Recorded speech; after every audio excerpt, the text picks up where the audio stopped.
Welcome to परवाज एक नई उड़ान। Please like and subscribe my YouTube channel. Dharavi TC municipal Urdu school number 1 जमात चहारुम मजमून उर्दू उन्वान शफीउद्दीन नैयर। तुम हर रोज़ स्कूल में ये दुआ पढ़ते हो, लब पे आती है दुआ बन के तमन्ना मेरी, लब पे आती है दुआ बन के तमन्ना मेरी, जिंदगी शम्मा की सूरत हो खुदाया मेरी। ये दुआ एक बड़े शायर ने लिखी है। इनका नाम है अल्लामा इकबाल। अल्लामा इकबाल ने बच्चों के लिए दूसरी नज़में भी लिखी हैं। बच्चों के लिए बहुत सी नज़में और कहानियाँ लिखने वाले एक शायर हुए हैं, जिनकी एक बहुत प्यारी नज़्म बाग की सैर तुमने भी पढ़ी है। आओ आओ बाग में जाए, बाग में जाए दिल बहलाए। इस नज़म को लिखने वाले शायर का नाम है शफीउद्दीन नैयर। हम तुम्हें इनकी ज़िंदगी के हालात सुनाते हैं। इनका पूरा नाम मोहम्मद शफीउद्दीन और इनके वालिद का नाम मोहम्मद हकीमुद्दीन था। नैयर इनका तखल्लुस है। तखल्लुस उस मुख्तसर नाम को कहते हैं जो शायर खुद अपने नाम के साथ लिखा करते हैं। शफीउद्दीन नैयर अलीगढ़ के एक कस्बे अतरौली में सन 1903 ईस्वी में पैदा हुए। इब्तिदाई तालीम उन्होंने यहीं के एक दीनी मदरसे में हासिल की। वो 7 ही बरस के थे कि उनके वालिद का इंतकाल हो गया। इनकी वालिदा एक पढ़े लिखे ख़ानदान से थी। उन्होंने तालीम हासिल करने के लिए अपने बेटे को एक रिश्तेदार के यहाँ अलीगढ़ भेज दिया। वहाँ घर का माहौल बहुत अच्छा था।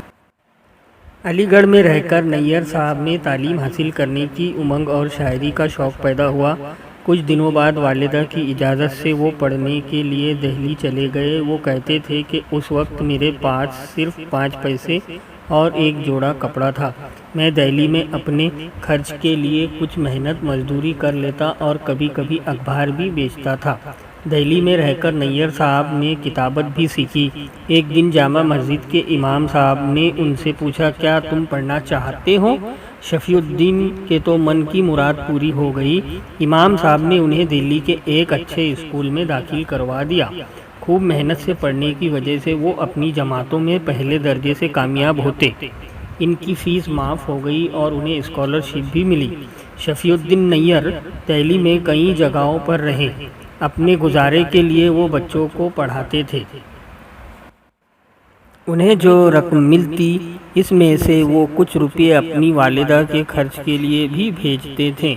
सख्त मेहनत और तकलीफ़ की ज़िंदगी गुजारते हुए उन्होंने उर्दू और फ़ारसी के इम्तिहानात अव्वल दर्जे से कामयाब किए।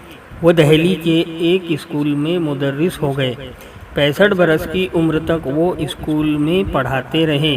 फिर उन्हें वजीफ़ा मिल गया। शफीउद्दीन नैयर ऐसे शायर थे जिन्होंने सिर्फ बच्चों के लिए नज़में और कहानियाँ लिखी। उनकी नज़मों और कहानियों में भूत प्रेत और जिनों परियों की बातें नहीं होती। उन्होंने जो कुछ लिखा बच्चों की आदतों को संवारने और उन्हें नेक बनाने के लिए लिखा। 10-12 साल की उम्र के बच्चे बड़े शौक़ से उनकी नज़में और कहानियाँ पढ़ते हैं।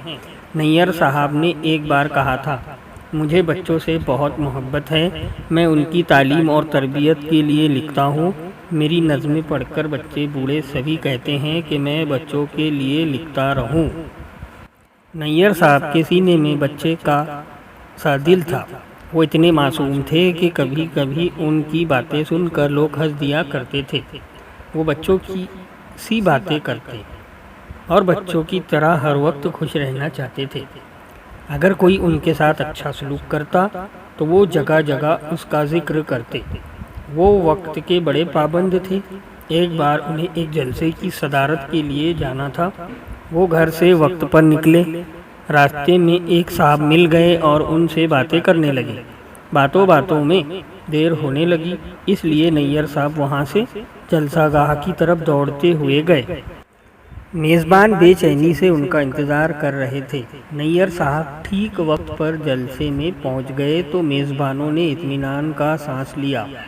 शफीउद्दीन नैयर ने बच्चों के लिए 70 से ज़्यादा किताबें लिखी। इनमें नज़मों की किताबें भी हैं और कहानियों की भी। بچے آج بھی بڑے شوق سے ڈھونڈ ڈھونڈ کر ان کی کتابیں پڑھتے اور مزہ لیتے ہیں۔ نیر صاحب کے حالات سے معلوم ہوتا ہے کہ انسان محنت اور لگن سے علم حاصل کرے تو ایک اچھا اور کامیاب انسان بن سکتا ہے۔ بچوں سے پیار کرنے والے اس شاعر کا انتقال 30 جنوری 1978 سن 1978 کو دہلی میں ہوا۔